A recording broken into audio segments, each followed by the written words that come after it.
Just packed up at the services, doing the road trip in the safe mode today, not driving, and making sure that we get to Wembley safe and sound. Coventry City, FA Cup semi-final, here we go.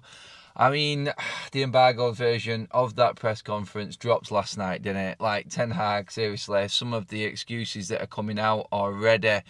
It just let the injuries go, Eric. That's the best bit of advice I think anyone can give to Eric Ten Hag right now. It's like going into last season and saying he's had one game in 18 months while he's been here to have a fully fit squad to pick from. You're never ever going to have a fully fit squad as a Premier League manager.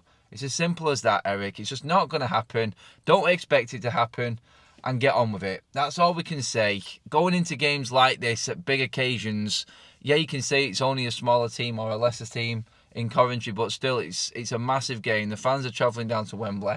Just get out there and get the job done. Like, that's all it's about. Like, don't put this sort of fear factor or this excuse factor into the players' heads, because this is what always happens with players. As soon as the manager starts moaning in press conferences, the players start getting it in the head that it's hard done to. It's like yesterday, you seen what City were like after playing in the Champions League. You could tell that they were worried.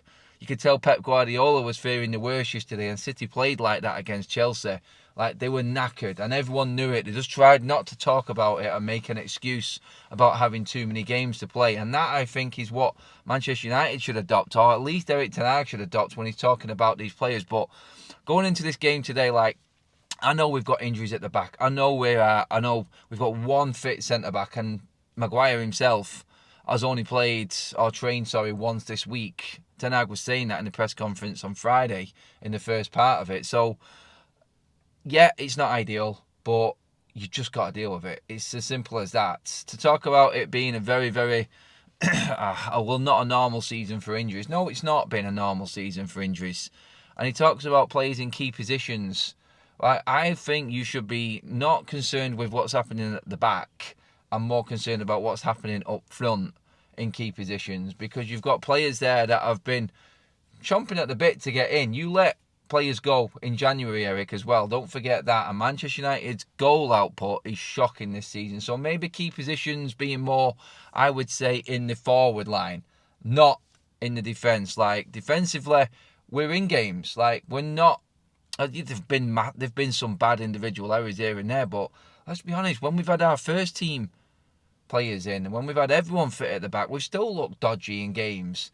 So, yeah, you cannot use injuries as an excuse for every single defeat we've had this season. Yet they don't help, and for continuity, for consistent performances, everything like that, then yes, they do come into play. But I think going into a game like today, it's not the time to start talking about injury. It's not the time to start talking about excuses to why things haven't gone wrong. I mean, the weird comment that he came out with in the press conference, like, economic values, like seriously, like, what's that all about? Like, you trying to get value out of what?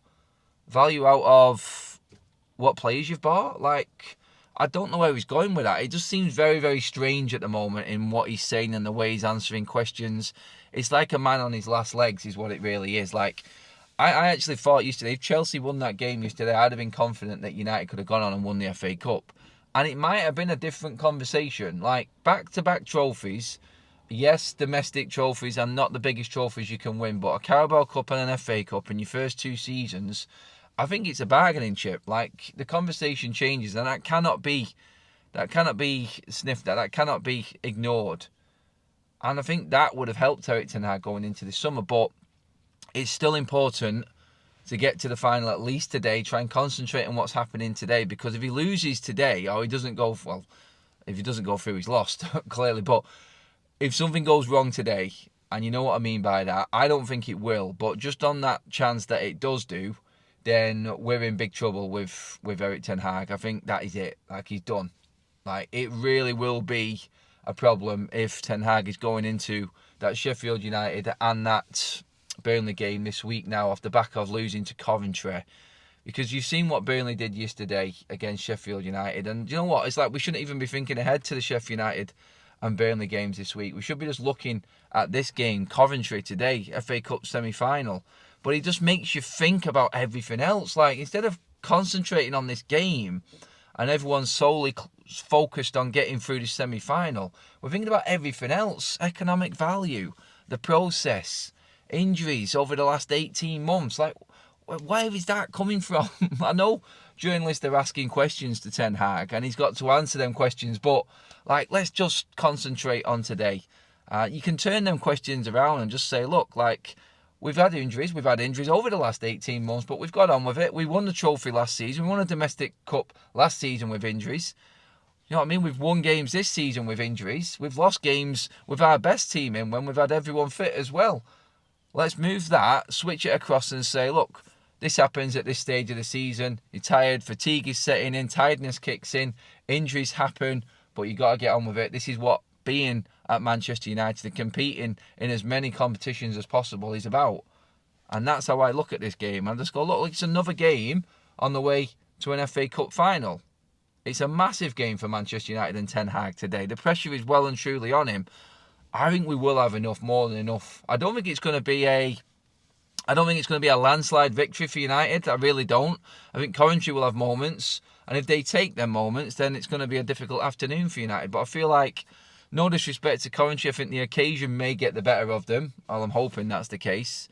Hoping that it does get the better of them and United can take advantage of that. I feel like a 2-0 victory for United today. Bruno Fernandes and Garnacho with the goals. And I think that pretty much is how I see the game going. Like, if it goes any other way, then I'm going to be talking to you guys afterwards with a very concerned, worried look on my face. And we'll get a good look at Ten Hag afterwards as well in the press conference as to his demeanour and how he is and everything. So it's going to be really interesting to see how this all goes down today. But we will be in the press box, as we said. So exciting for the channel, exciting to get everything inside from around Wembley and inside, speaking to a few people. Like I said, seeing what Ten Hag is like in the press conference, seeing what he's like after the game.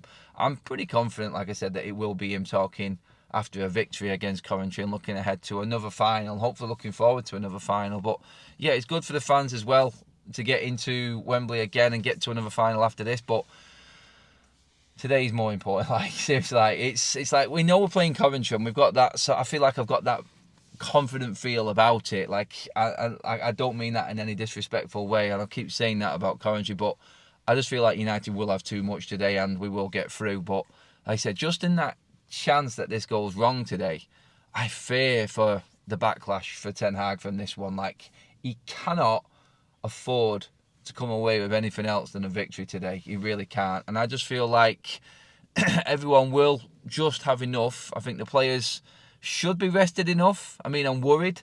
The injuries that came out yesterday about Mason Mount, Willie Campbell-Weller and Sofian Amrabat, like, what's going on with these injuries at the moment? What's happening at Carrington? Like, what is going on? It's like the more time we've got off, the more injuries we seem to get. So that has to come down to training regimes and everything that's going on at Carrington. So there's plenty to look at for Manchester United going into next season. Plenty to change, but let's finish this season on a high, and that is getting to that FA Cup final. That is beating Coventry today, and I just feel like we are going to go and get the job done today. I'm with it. I think United are going to get it. But, you know, you can just tell in the way I keep going back on myself, like, there's always that little bit of fear inside, isn't there, that we're going to absolutely screw this up today. I just pray that they don't. Switch on. Everyone plays the way they can do, and we get the job done today. It's a win for United all the way, and I'm back to Wembley again in May. And that's a good way to finish the season. Except you've got Man City in the final, so yes. That is your road trip, everybody. We are finishing up here. We're going to get something to eat. Then we're going to head to Wembley. We've got a packed house. We've got the boys with us. Kaz is with us as well in her first road trip video. Even though she's not on camera, she's in the background. She wants to say hello, I think. Do I? Okay, no, maybe not. But guys, yeah, that is it for the road trip. We'll see you outside of outside of Wembley. We'll probably be inside. We'll let you know where we're going to film the warm-up show from and everything like that. But yes, time for something to eat, get some breakfast, and then get on with the day and taking care of Coventry and bringing you guys the best coverage that we possibly can. Give the video a like, please, people. Make sure you subscribe, and if you want to see what goes on later behind the scenes at Wembley, hit that subscribe button. I'll see you inside there. Come on, Reds.